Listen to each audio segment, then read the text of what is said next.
Saudara, pelarian buronan kasus perampokan perhiasan emas di Padang Pariaman, Sumatera Barat berakhir sudah. Gara-gara ketahuan sedang siaran langsung di TikTok, pelaku langsung ditangkap. Gara-gara ketahuan siaran langsung di aplikasi TikTok, keberadaan Mamat, seorang buronan perampokan perhiasan emas, akhirnya terungkap. Dalam siaran di media sosial, Mamat menyebut status dirinya sebagai buronan, bahkan menantang polisi untuk menangkapnya.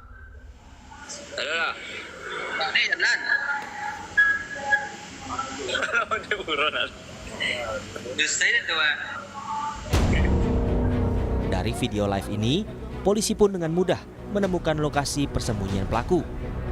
Pelaku ditangkap setelah kabur di daerah Pandeglang, Banten. Emas sebanyak 25 mat, 5 mat dan handphone iPhone 1. Yang jelas, yang ini ya. Spill emas ini, spill emas. Ya, ini mas. Penangkapan ini merupakan tindak lanjut dari laporan masyarakat terkait kasus pencurian emas dan 1 unit ponsel.